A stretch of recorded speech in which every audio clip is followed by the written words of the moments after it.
Hello all and welcome to the Modern Teacher. AP High Court notification for District and Subordinate Courts exam కి సంబంధించిన results దసరాకి అటు ఇటుగా రావచ్చని చెప్పి బయట ఒక టాక్ నడుస్తుంది. సో దాని మీద మనకి కంప్లీట్ క్లారిటీ లేదు, కానీ డాక్యుమెంట్ వెరిఫికేషన్ టైంలో మీ దగ్గర కంపల్సరీగా ఉండాల్సిన డాక్యుమెంట్స్ ఏంటో ఈ వీడియోలో చెప్తాను.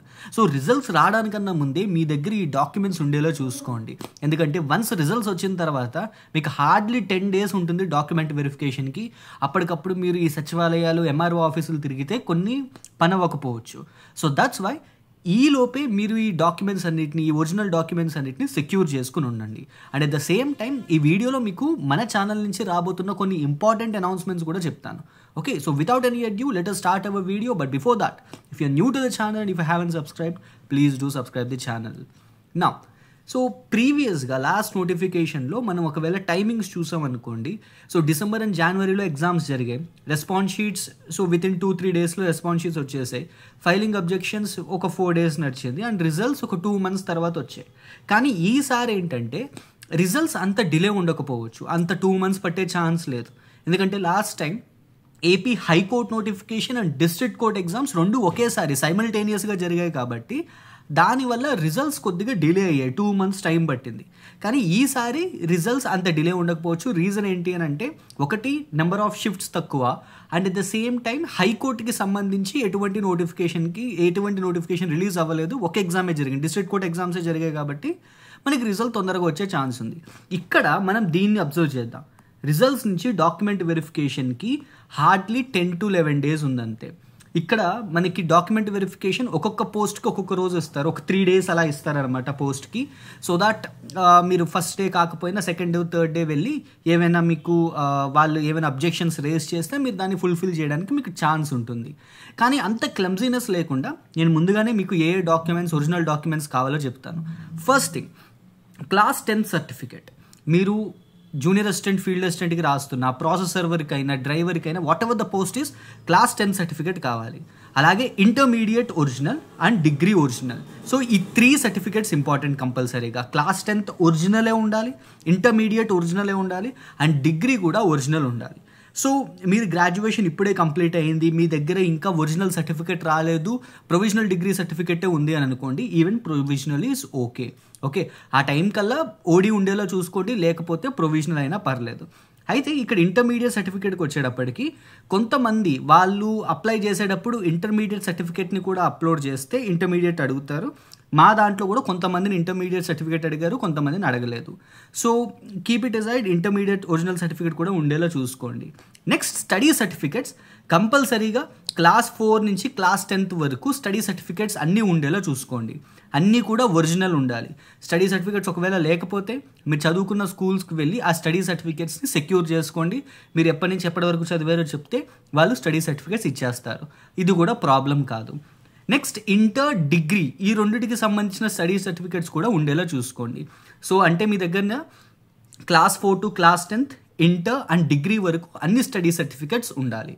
ఓకే, నెక్స్ట్, ఒకవేళ మీరు ఈడబ్ల్యూఎస్ కేటగిరీకి సంబంధించిన వాళ్ళైతే, ఎకనామికలీ వీకర్ సెక్షన్కి సంబంధించిన వాళ్ళైతే EWS certificate, the latest EWS సర్టిఫికేట్ని మీరు సెక్యూర్ చేసుకోవాలి.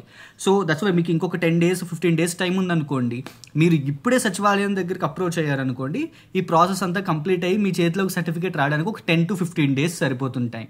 So EWS certificate and current financial year the latest EWS certificate ఉంటే మంచిది. అండ్ అలాగే క్యాస్ట్ సర్టిఫికేట్ ఉండాలి మీ దగ్గర. ఒకవేళ మీరు రిజర్వేషన్ క్లెయిమ్ చేసుకుంటున్నట్టయితే, క్యాస్ట్ పరంగా, కమ్యూనిటీ పరంగా రిజర్వేషన్ క్లెయిమ్ చేసుకున్నట్టయితే మీకు ఓబీసీ అయితే ఓబీసీ సర్టిఫికేట్, ఎస్సీ అయితే ఎస్సీ సర్టిఫికేట్, ఎస్టీ అయితే ఎస్టీ సర్టిఫికేట్. అండ్ ఎస్సీస్ అండ్ ఎస్టీస్, రిమెంబర్ దిస్, మనకి ఇప్పుడు గ్రూప్ 1, గ్రూప్ 2 అండ్ గ్రూప్ 3 ఉన్నాయి ఎస్సీలో. సో మీరు ఏ గ్రూప్కి సంబంధించిన వాళ్ళు మీరు ఐడెంటిఫై చేసుకుని దానికి తగ్గట్టు మీ క్యాస్ట్ సర్టిఫికేట్ వచ్చేలా చూసుకోండి. Okay, so this is another thing. Next, non creamy layer certificate for OBCs. నేను మీకు ఇది చూపిస్తాను, ఈ సర్టిఫికేట్స్ అన్నీ కూడా మీకు వీడియోలో చూపిస్తాను. So stay tuned. మీకు ఆ సర్టిఫికేట్స్ ఎలా ఉంటాయి, ఇవేవి కూడా మాన్యువల్ సర్టిఫికేట్స్ కాదు. ఈ ఈడబ్ల్యూఎస్ కానీ, క్యాస్ట్ సర్టిఫికేట్ కానీ, నాన్ క్రీమీ లేయర్ కానీ, ఇక నేను చూపిస్తున్న లోకల్ స్టేటస్ సర్టిఫికేట్ కానీ, ఇవేవి కూడా మాన్యువల్ సర్టిఫికేట్స్ కాదు. అన్నీ కూడా Mee Seva generated or MRO, Tahsildar signatures తోటి ఉండే సర్టిఫికేట్స్ ఇవన్నీ కూడా మీరు సచివాలయం నుంచి అప్లై చేసుకోవాలి. ఓకే, సో ఏది కూడా మాన్యువల్ సర్టిఫికేట్ కాదు. మళ్ళీ ఇంకొకసారి చెప్తున్నాను. So non creamy layer certificate OBC వాళ్ళు బోత్ క్యాస్ట్ సర్టిఫికేట్ సబ్మిట్ చేయాలి అండ్ అలాగే non creamy layer certificate for the current financial year అది కూడా మీరు సబ్మిట్ చేయాలి. దాని ప్రాసెస్ ఎలా ఉంటుందో కూడా చెప్తాను మీకు. నెక్స్ట్, ఎవరైతే తెలంగాణ నుంచి ఆంధ్రప్రదేశ్కి 2014 తర్వాత మైగ్రేట్ అయ్యారో ఫర్ ది ఎడ్యుకేషనల్ పర్పసెస్ వాళ్ళు లోకల్ స్టేటస్ ఆంధ్రప్రదేశ్లో క్లెయిమ్ చేసుకోవచ్చు. సో దానికి సంబంధించి లోకల్ స్టేటస్ సర్టిఫికేట్ ఉంటుంది to the people who migrated from Telangana to Andhra Pradesh. Okay, దానికి సంబంధించిన సర్టిఫికేట్ కూడా చూపిస్తాను. నెక్స్ట్, ఒకవేళ కనుక మీకు ఫార్మల్ ఎడ్యుకేషన్ లేదనుకోండి, మీకు రెగ్యులర్ స్టడీస్ లేవు అంటే డిస్టెన్స్ ఎడ్యుకేషన్ చదివారు, సో అలాంటి టైంలో మీ దగ్గర స్టడీ సర్టిఫికేట్స్ ఉండవు. అలాంటి వాళ్ళు మీరు ఏం చేయొచ్చు అంటే రెసిడెన్స్ సర్టిఫికేట్ తెచ్చుకోవచ్చు. ఇది కూడా మీకు సచివాలయంలో ఇస్తారు. ఇవ్వను అని చెప్పని అంటారు, ఎందుకంటే జనరల్గా మీ దగ్గర స్టడీ సర్టిఫికేట్స్ ఉన్నాయనుకోండి అవి సరిపోతాయి. సో స్టడీ సర్టిఫికేట్స్ లేకపోతే ప్రత్యామ్నాయం ఏంటి, మీరు రెసిడెన్స్ సర్టిఫికేట్ తెచ్చుకోవాలన్నమాట. అది ఎక్కడ ఇస్తారు, సచివాలయంలో ఇస్తారు. సచివాలయంలో వెళ్ళి విఆర్ఓని అడిగితే మీకు అప్లికేషన్ ఇస్తారు, you can go with that. Next, ఎవరైతే ఎక్స్ సర్వీస్ మెన్ ఉన్నారో వాళ్ళు డిశ్చార్జ్ సర్టిఫికేట్ సబ్మిట్ చేయాలి. అండ్ ఒకవేళ మీరు ప్రీవియస్గానే గవర్నమెంట్ ఎంప్లాయీ అనుకోండి, ఎన్ఓసి కూడా సబ్మిట్ చేయాలి. So no objection certificate from the previous employer. Okay, once ఇది ఎన్ఓసి ఎప్పుడు తీసుకుంటారు మీరు గనక మీరు అప్లికేషన్ పెడుతున్నప్పుడే మీరు మీ ఎంప్లాయర్ దగ్గర నుంచి పర్మిషన్ తీసుకున్నారనుకోండి, అప్పుడు మీకు ఎన్ఓసి వస్తుందన్నమాట. ఓకే, ఎంప్లాయర్ మంచోళ్ళు అయితే ఇచ్చేస్తారు, లేదనుకోండి మీరు నాకు అసలు ముందు అప్లికేషనే పెట్టలేదు కదా, ఎలా మీరు అప్లై చేశారని చెప్పి వాళ్ళు ఇష్యూ రేజ్ చేయొచ్చు. బట్ ఇన్ జనరల్గా మీకు ఎన్ఓసి ఇచ్చేస్తారు. So it is not an issue. అంటే ప్రాపర్గా ఎస్ఆర్ క్లోజ్ అయిందనుకోండి, even you can claim pay protection here. Okay, so ex service men discharge and NOC ఇది ఇన్ జనరల్గా ఎవరైతే ప్రీవియస్గా government employees and army armed ఫోర్సెస్కి సంబంధించిన వాళ్ళు ఉన్నారో వాళ్ళకి రిలేటెడ్ ఇది. ఓకే, నా ఇప్పుడు ఒక మోస్ట్ ఇంపార్టెంట్ అనౌన్స్మెంట్, ఆల్రెడీ ఇది నేను చాలా వీడియోస్లో చెప్పాను and again I'm telling now. So we have this August monthly current affairs magazine which released recently, and the cost of this magazine is just 25 rupees, and this is an integrated magazine. ప్రతి competitive ఎగ్జామ్కి use అయ్యే విధంగా ఈ magazine design చేయబడింది. At present August month this is just in English, but September current affairs కంప్లీట్గా bilingual ఉంటాయి, both English and తెలుగులో ఉంటాయి. UPSC, APPSC, group 1, group 2, AP high court, TSPSC, SSC, CGL, CHSL, MTS, RRB and ప్రతి competitive ఎగ్జామ్కి కూడా ఇది చాలా చాలా రెలవెంట్. పర్టికులర్గా ఆంధ్రప్రదేశ్కి రిలేటెడ్గా ఏ కరెంట్ అఫైర్స్ కూడా ఇన్ డెప్త్గా ఇంత కంటెంట్ ప్రొవైడ్ చేయదు. వన్స్ దీనికి సంబంధించిన లింక్ కింద డిస్క్రిప్షన్లో ఇస్తాను, అలాగే పిన్డ్ కామెంట్లో కూడా ఉంటుంది, you can get it from there. So this is the first one. Now నేను ఇందాక చెప్పినట్టు ఒకసారి మీకు ఈ సర్టిఫికేట్స్ చూపిస్తాను. ఇవి చూసినట్టయితే ఇవన్నీ కూడా తహసీల్దార్ సైన్ చేసినవి, డిజిటల్గా సైన్ చేసినవి, అన్నీ కూడా సచివాలయంలో అప్లై చేస్తే వచ్చే సర్టిఫికేట్స్ ఇవి. ఓకే, ఇవేవి కూడా మాన్యువల్ సర్టిఫికేట్స్ కాదు. సో కొంతమంది ఓబీసీ మాన్యువల్ సర్టిఫికేట్ ఉంది నా దగ్గర, క్రీమీ లేయర్, నాన్ క్రీమీ లేయర్కి సంబంధించి కింద విఆర్ఓ రిపోర్ట్ రాసి ఉంటుందని అంటారు. బట్ ద థింగ్, మీకు మాన్యువల్గా అవసరం లేదు, మీకు కంప్లీట్ సర్టిఫికేట్ ఉంది, డిజిటల్ సర్టిఫికేట్ ఉంటుంది. ఇది మీరు ఒకసారి సచివాలయానికి వెళ్తే వాళ్ళు ప్రొసీజర్ చెప్తారు. నా first community, nativity and date of birth certificate, దీనికి ఇంకో పేరే క్యాస్ట్ సర్టిఫికేట్. సో ఇక్కడ మీ క్యాస్ట్ ఏంటి అండ్ మీకు సంబంధించిన డీటెయిల్స్ అన్నీ వస్తాయి. And this is something which will be used only for determining your caste. మీ క్యాస్ట్కి సంబంధించి ఇది నేను పర్టికులర్గా ఓబీసీ క్యాండిడేట్స్, బీసీ క్యాండిడేట్స్కి సంబంధించే చెప్తున్నాను ఇది. ఎందుకంటే మీకు దగ్గర 2 సర్టిఫికేట్స్ కూడా ఉండాలి, క్యాస్ట్ సర్టిఫికేట్ ఉండాలి, అలాగే నాన్ క్రీమీ లేయర్ సర్టిఫికేట్ కూడా ఉండాలి. 2 సర్టిఫికేట్ సబ్మిట్ చేయాలి మీరు. ఓకే, సో ఇందులో మీ క్యాస్ట్ అండ్ మీ కేటగిరీ ఏంటని చెప్పి మెన్షన్ చేసి ఉంటుంది. ఇన్ ద సిమిలర్ వే ఎస్సీస్ అండ్ ఎస్టీస్కి అయితే మీ కేటగిరీ ఏంటనేది కూడా ఇందులో మెన్షన్ చేసి ఉంటుంది. అండ్ ఎస్సీస్ మీరు రీసెంట్గా గ్రూప్ 1, గ్రూప్ 2 అండ్ గ్రూప్ 3 కింద షెడ్యూల్డ్ కాస్ట్ అనేవి క్లాసిఫై చేశారు. ఓకే, డీసెంట్రలైజ్ అయిన తర్వాత. అయితే ఇప్పుడు మీరు ఏం చేయాలి అని అంటే మీ కేటగిరీ దేనికి సంబంధించిందో, మీ కమ్యూనిటీ ఏ కేటగిరీ, ఇందులో గ్రూప్ 1కి సంబంధించిందో, గ్రూప్ 2కి సంబంధించిందో, గ్రూప్ 3కి సంబంధించిందో అని చెప్పి మీరు ఐడెంటిఫై చేసుకుని మీరు దానికి తగ్గట్టు మీ ఎస్సీ సర్టిఫికేట్ కొత్తది తీసుకోండి. ఓకే, సో దీన్ని community, nativity and date of birth certificate అంటాం, అండ్ క్యాస్ట్ సర్టిఫికేట్ అని కూడా దీన్నే అంటాం. నెక్స్ట్ ఇంకొకటి OBC non creamy layer certificate, OBC NCL. Okay, and ఇది కూడా సిమిలర్ థింగ్, క్యాస్ట్ సర్టిఫికేట్ లాగే అనిపిస్తుంది, but this is not completely caste certificate. ఇందులో మీ క్యాస్ట్ మెన్షన్ చేస్తూనే ఇక్కడ లాస్ట్లో ఒక పాయింట్ ఇస్తారనమాట. It is certified that the so and so person who is there they does not belong to the creamy layer as GOM3 backward classes C2 department. So ఒక GO ప్రకారం వీళ్ళు non creamy layer కిందకు వస్తారు. So ఈ non creamy layer NCL category ఏంటి? So we have a particular criteria for that. ఇంత amount ఉండకూడదు, ఇంత ల్యాండ్ ఉండకూడదు అని చెప్పి ఒక క్రైటీరియా ఉంటుందన్నమాట. ఓకే, సో ఇలా క్రిమిలేయర్ అండ్ నాన్ క్రిమిలేయర్ ఉంటాయి. అండ్ మీరు నాన్ క్రిమిలేయర్ అని చెప్పి చూపించుకోవాలన్నమాట. అంటే మా ఇన్కమ్ అంత లేదు, so that's why we are claiming reservation under this OBC NCL తెచ్చుకోవాలి. సో ఇలాగా మీరు ఈ 2 సర్టిఫికేట్స్ని సబ్మిట్ చేయాల్సి ఉంటుంది. So these are 2 certificates. Next, economically weaker section. So ఎవరికైతే ఈ పర్టికులర్ కండిషన్స్ ఉంటాయో, 5 acres of agricultural land, residential flat 1000 square feet కన్నా తక్కువ ఉండాలి, అండ్ అలాగే 100 square yards కన్నా నోటిఫైడ్ మున్సిపాలిటీస్లో రెసిడెన్షియల్ ప్లాట్ ఉండకూడదు, and 200 square yards above land ఉండకూడదు. సో ఇలా కొన్ని క్రైటీరియాస్ ఉంటాయి.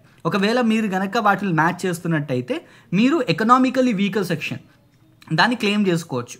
ఇది ఇప్పుడు మీరు క్లెయిమ్ చేసుకోవడానికి ఉండదు. వన్స్ ఒకసారి మీరు అప్లికేషన్లో మీరు కనుక దీన్ని మెన్షన్ చేసుకున్నారనుకోండి, ఈ సర్టిఫికేట్స్ కంపల్సరీగా మీరు డాక్యుమెంట్ వెరిఫికేషన్ టైంలో ప్రొవైడ్ చేయాలి ఇన్ ఒరిజినల్ ఫామ్. అండ్ ఇవన్నీ కూడా ఏది, economically weaker section and OBC creamy layer, ఈ 2 కూడా రీసెంట్ సర్టిఫికేట్స్ అయి ఉండాలి. Okay, community nativity and date of birth old certificates అయినా పర్లేదు. సో వాటికి ఎటువంటి షెల్ఫ్ లైఫ్ ఉండదు, ఎక్స్పైరీ పీరియడ్ ఉండదు. వెరాస్ ఓబీసీ క్రీమీ లేయర్కి మటుకు అండ్ ఈ ఎకనామికల్లీ వీకర్ సెక్షన్, ఈ రెండింటికి షెల్ఫ్ లైఫ్ ఉంటుంది. ఆ ఫినాన్షియల్ ఇయర్ మటుకే అవి పనిచేస్తాయి. So try to get the recent one. So కొత్త ఫినాన్షియల్ ఇయర్ కాబట్టి కొత్త ఈడబ్ల్యూఎస్ సర్టిఫికేట్ అండ్ కొత్త ఓబీసీ ఎన్సిఎల్ సర్టిఫికేట్స్ తెచ్చుకోవడానికి ట్రై చేయండి. ఓకే, సో ఈడబ్ల్యూఎస్ సర్టిఫికేట్ కూడా వచ్చేసింది. And this is only for the people who belongs to unreserved category. ఎవరైతే general category OBC, BC, SC and ST కానీ జనాలు ఎవరైతే ఉంటారో వాళ్ళు 10% రిజర్వేషన్ క్లెయిమ్ చేసుకునేదే ఈ ఈడబ్ల్యూఎస్. అండ్ దీనికి సంబంధించింది కూడా ప్రొసీజర్ అంతా మీరు ఒకసారి సచివాలయానికి వెళ్తే వాళ్ళు చెప్తారు. అండ్ ఓబీసీ అండ్ ఈడబ్ల్యూఎస్ కూడా సిమిలర్గా ఉంటాయి. అప్లికేషన్ తీసుకుని నోటరీ చేయించుకుని ఆ రెండింటిని కలిపి తీసుకెళ్ళి సచివాలయంలో ఇచ్చేయడం. 10 to 15 days పడుతుంది, మీకు ఈ సర్టిఫికేట్ వచ్చేస్తుంది. Next, the most important one, and ఇది ఎక్కువ మందికి ఇష్యూ ఉండదు, బట్ చాలా మందికి ఒకసారి ఇష్యూ వచ్చింది అని అంటే వాళ్ళకి తెలియదు అనమాట దీని నుంచి ఎలా బయటపడాలని. అదే ఈ local status certificate from Telangana. So ఇది నా సర్టిఫికేటే. సో నేను ఈ డాక్యుమెంట్ వెరిఫికేషన్ టైంలోనే ఈ సర్టిఫికేట్ గురించి విన్నాను, అండ్ ఈ సర్టిఫికేట్ వల్ల ఇష్యూ కూడా అయింది నాకు. So I will tell you the thing here. So అసలు ఈ సర్టిఫికేట్ ఏంటో చెప్తాను. సో 2014 ముందు అండ్ 2020 దాని ముందు వరకు కూడా చాలామంది కంబైన్డ్ స్టేట్, ఎప్పుడైతే కంబైన్డ్ స్టేట్ ఉందో ఆంధ్రప్రదేశ్ అండ్ తెలంగాణ, సో చాలామంది ఆంధ్ర వాళ్ళు తెలంగాణలో ఉండేవాళ్ళు. ఓకే, చాలామందికి ఎడ్యుకేషన్ అంతా కూడా అక్కడే అయ్యి ఉంటుంది. ఇప్పుడు మీ దగ్గర ఉన్న బిగ్గెస్ట్ ఇష్యూ ఏంటంటే, మీకు సర్టిఫికేట్ మీద government of Andhra Pradesh, board of secondary education Andhra Pradesh అనో ఉంటుంది, లేదా మీరు ఇప్పుడు ప్రెజెంట్ ఉంటోంది ఆంధ్రప్రదేశ్, మీ ఇంటర్మీడియట్, డిగ్రీ ఇవన్నీ కూడా ఆంధ్రప్రదేశ్లో అయ్యాయి, కానీ మీ స్కూల్ ఎడ్యుకేషన్ అంతా తెలంగాణలో అయ్యింది. అప్పుడు మీరు ఏ స్టేట్కి లోకల్, ఆంధ్రప్రదేశ్కా లేకపోతే తెలంగాణకా? So here is the certificate which will tell you that, which will make you local to Andhra Pradesh. So మిమ్మల్ని లోకల్ ఆఫ్ ఆంధ్రప్రదేశ్ కింద డెసిగ్నేట్ చేసే సర్టిఫికేట్ అనమాట ఇది, లోకల్ స్టేటస్ సర్టిఫికేట్. దీనికి ఉన్న క్రైటీరియా ఏంటి? 2014 తర్వాత ఎవరైతే తెలంగాణ నుంచి ఆంధ్రప్రదేశ్కి మైగ్రేట్ అయ్యారో, 2014 తర్వాత ఎవరైతే తెలంగాణ నుంచి ఆంధ్రప్రదేశ్కి మైగ్రేట్ అయ్యారో వాళ్ళు లోకల్ స్టేటస్ని క్లెయిమ్ చేసుకోవచ్చు అనమాట for the district that they want. వాళ్ళు ఏ డిస్ట్రిక్ట్కి కావాలంటే ఆ డిస్ట్రిక్ట్కి లోకల్ స్టేటస్ క్లెయిమ్ చేసుకోవచ్చు. అదే ఈ లోకల్ స్టేటస్ సర్టిఫికేట్. దీన్ని చాలామందికి తెలియదు ఈ సర్టిఫికేట్ గురించి, but there is a proper GO for this. Okay, మీరు సచివాలయాన్ని అప్రోచ్ అవ్వండి. సచివాలయాన్ని అప్రోచ్ అయ్యి we have this something called educational local status certificate అని చెప్పని ఉంటుంది సచివాలయంలో. సో వన్స్ ఒకసారి వాళ్ళ దగ్గర కూర్చుని మీరు బురదనేసారు అనుకోండి, వాళ్ళే ఇచ్చేస్తారు సర్టిఫికేట్ ఇది. And again it will take some 10 days time, అంతకుమించి ఎక్కువ టైం పట్టదు ఇది. సో మీరు ఏం చేయాలంటే ప్రాపర్ డీటెయిల్స్ ఇవ్వండి, అండ్ మీరు 4th class నుంచి 10th class వరకు మీ స్టడీ సర్టిఫికేట్స్ ప్రొవైడ్ చేయండి. అండ్ ఏ రోజున ఏ పాయింట్ ఆఫ్ టైంలో మీరు మీ ప్లేస్ ఏంటి, అండ్ మీరు ఏ డేట్న తెలంగాణ నుంచి ఆంధ్రప్రదేశ్కి మైగ్రేట్ అయ్యారు, ఇవన్నీ కూడా మీరు మెన్షన్ చేయాలి సర్టిఫికెట్లు. సో అందుకు మీరు ప్రాపర్గా ఇవ్వండి. అండ్ డేట్ చెప్తున్నాను మీకు, 2nd June 2014 తర్వాత ఉండాలి ఈ డేట్. ఓకే, 2nd June 2014 తర్వాత. ఇక్కడ చూడండి 12/6/2014 కదా ఇది. అంటే it is the academic year, నేను 10th వరకు తెలంగాణలో చదివాను. అండ్ అకాడమిక్ ఇయర్ 2014లో 12/6 స్టార్ట్ అయింది అనుకుంటాం, ఇంటర్మీడియట్ అకాడమిక్ ఇయర్.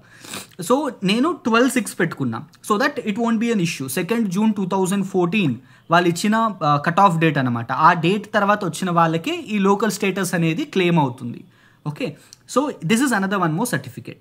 సో ఈ సర్టిఫికేట్స్ అన్నీ కూడా మీ దగ్గర ఉండేలా చూసుకోండి. అండ్ ఇవన్నీ కూడా డిజిటల్ సర్టిఫికేట్స్, ఇవేవి కూడా మాన్యువల్ సర్టిఫికేట్స్ కాదు. అండ్ ఇవన్నీ మీకు సచివాలయంలో దొరుకుతాయి. అండ్ సో దెర్ ఆర్ మీకు ఇంకా డాక్యుమెంట్ వెరిఫికేషన్కి టైం ఉంది కాబట్టి ప్రయర్ టు డాక్యుమెంట్ వెరిఫికేషన్ మీరు ఈ సర్టిఫికేట్స్ అన్నీ కూడా ఒరిజినల్ ఫామ్లో సెక్యూర్ చేసుకోండి. డాక్యుమెంట్ వెరిఫికేషన్ టైంలో మీరు ఎన్ని సెట్స్ తీయించుకోవాలి ఇవి జిరాక్స్, అండ్ ఎన్ని గెస్టెడ్ అటెస్టేషన్స్ ఉండాలి, అండ్ యాంటీసిడెంట్స్ ఎలా చేయించాలి, ఇవన్నీ కూడా నేను మీకు ప్రాపర్ క్లారిటీ ఇస్తాను. And before ending the video there is a very very important announcement. So October 1st నుంచి మన ఛానల్లో general studies basics to advanced video series start అవుతుంది for each and every subject. So I will start this series with polity తర్వాత history తర్వాత geography, economy and environment, ఇలా ప్రతి topic మీద, ప్రతి సబ్జెక్ట్ మీద బేసిక్ లెవెల్ నుంచి అడ్వాన్స్డ్ లెవెల్ వరకు అన్ని కాంపిటేటివ్ ఎగ్జామ్స్కి యూజ్ అయ్యే విధంగా ఈ కోర్స్ని డిజైన్ చేస్తున్నాను. అండ్ ఇది October 1st నుంచి స్టార్ట్ అవుతుంది. అండ్ ఎవ్రీ డే ఒక వీడియో ఉంటుంది, సాటర్డే వరకు, మండే టు సాటర్డే ప్రతి డే వీడియో ఉంటుంది. అండ్ ఈ వీడియోస్ మీకు ప్రతి కాంపిటేటివ్ ఎగ్జామ్కి యూజ్ అవుతాయి. I'm not restricting it to only one exam. Whether మీరు యూపీఎస్సీ ప్రెజెంట్ స్టార్ట్ చేస్తున్న బిగినర్ స్టేజ్లో ఉన్నారు, ఏపీపీఎస్సీ కోసం లేదా ఎస్ఎస్సి, ఆర్ఆర్బీ, ఏ కాంపిటేటివ్ ఎగ్జామ్కైనా జిఎస్ అనేది mandatory. And basics to advanced once చదివారు అనుకోండి, వన్స్ ఒకసారి కనుక కాన్సెప్ట్ క్లియర్ అయిపోయింది అనుకోండి, ఇంక అప్పటి నుంచి మీకు రివిజనే. And at the same time Telugu ఆస్పిరెంట్స్ని కూడా నేను మైండ్లో పెట్టుకుని ఈ ఎంటైర్ వీడియో సిరీస్ని బోత్ బైలింగ్వల్గా చేస్తాను. అంటే స్టేట్మెంట్స్ మోస్ట్లీ ఇంగ్లీష్లో ఉన్న, ఇంగ్లీష్ అండ్ తెలుగు రెండింటిని బ్యాలెన్స్ చేసుకుంటూనే ఈ వీడియో సిరీస్ అంతా కంప్లీట్ చేస్తాను. ఓకే, సో మీరు ఇలాంటి వీడియోస్, ఇలాంటి సిరీస్ అండ్ ఇలాంటి ఇనిషియేటివ్స్ మిస్ అవ్వకూడదు అని అనుకుంటే don't forget to like, share and subscribe the channel the modern teacher. Signing off your modern teacher.